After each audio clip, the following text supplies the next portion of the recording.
척추관 협착증은 제가 전에도 한번 말씀드린 적이 있습니다만 요즘 조금 더 증가하고 있는 또는 주목을 받고 있는 질환이거든요.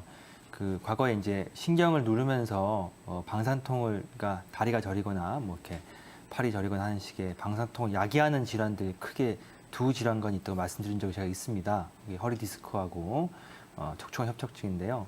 그 아무래도 이제 점점 고령화 사회로 가다 보니까 급성적으로 어떻게 신경을 누르거나 아니면 약간 좀 수액이 터지거나 하는 형태의 디스크도 물론 어느 정도 비율이 있긴 합니다만 점점 퇴행 변화, 지금 사진이 나오고 있는데 지금 저기 보시면 아시 지금 그림이 나오지만 가운데 있는 정상에 해당되는 그림보다 협착증에 나와 있는 그림에 보이는 어떤 공간이 많이 좁아져 있는 게 보이시죠? 예, 저게 이제 일종의 척추의 퇴행 변화인데요.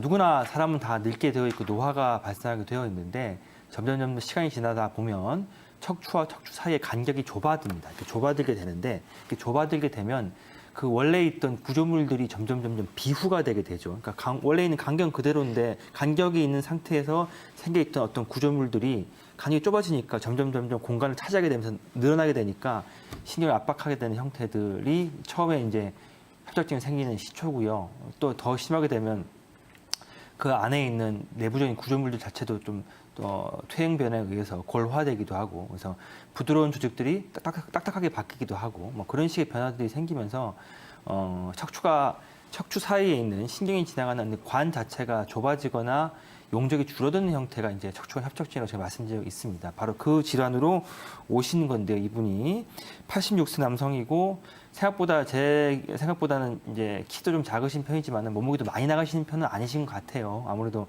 몸무게 좀 많이 나가시는 분들이 조금 더 안 좋은 예후를 발휘하고 계신데, 근데 이제 문제는 이제 연세가 좀 많으시다는 거죠. 조금 이제 86세시면 상당히 많은 연세신데 그 연세인데 증상을 이완한 거는 또 10년 되셨습니다. 10년 정도 되셨고 수술도 하셨다고 하셨네요.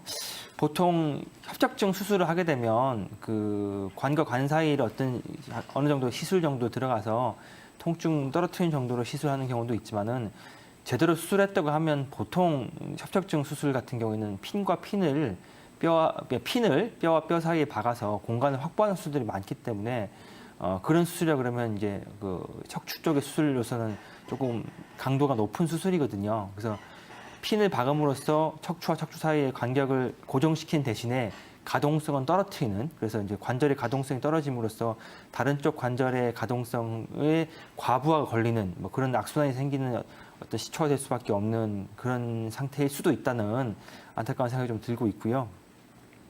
그래서 이렇게 협착증이 생겨 있는 이 경우에는 이제 호소하시는 증세 자체가 오랫동안 알아오셨고 수술을 했는데 여전히 아프다는 말씀하셨기 때문에 아주 한의원에 이런 분이 오셨다고 하면 화끈하게 한두 번 정도 좋아지게 하는 형태로 해서 낫게 해주는 결코 없을 것 같고요. 최대한 이 보존적인 치료 방법을 통해서 이미 수술은 받으셨지만 조금 더 통증을 좀 경감시키면서 주변에 있는 조직들, 인대나 근육이라든가 힘줄 같은 부분들을 강화시키는 방향으로 이제 한의학적 치료를 유도할 수가 있는데요. 지금 이제 나오고 있지만 증상들이거든요. 허리를 구부릴 때 편하다는 얘기는 협착증이라는 것 자체가 사람 척추는 기본적으로 허리를 구부릴 때 한 12% 정도 용적이 커지는 효과가 있고, 15% 정도 커지는 효과가 있고, 폈을 때는 한 12% 정도 용적이 줄어드는 효과가 있기 때문에 구부릴 때 편할 수밖에 없고요. 그리고 똑바로 서서 걷게 되면 아무래도 압박이 세지니까 걷다가 허리 구부리고 쉬었다가 걷다가 허리 구부리고 쉬는, 이게 이제 저희는 이런 것들을 파행보행이라고 하는데 이런 파행보행의 형태들이 올 수밖에 없고, 그다음에 압박이 심하니까 종아리 쪽이 터져나올 것 같아요. 온도가 차요. 이런 얘기들 하시는 형태가 있으시고, 그리고 이게 한방에서는 이런 병들 다 어혈병이라고 하는데요. 어혈병의 특성은 전부 다 밤에 심하거든요. 이 지금 말씀하신 어르신도 밤에 심하다는 말씀하셨다는 게 그렇게 보여집니다. 그래서 증상이 절대 가볍지 않은 상태라고 일단 판단은 되고요. 한방에서는 이런 치료가 있을 경우에는 아까 말씀드렸던 것처럼 어혈을 풀어주면서 조직이 좀 회복을 좀 도와주면서 신경근의 어떤 그 예민한 것들을 떨어뜨려 줄 수 있는 한약 치료를 하고요.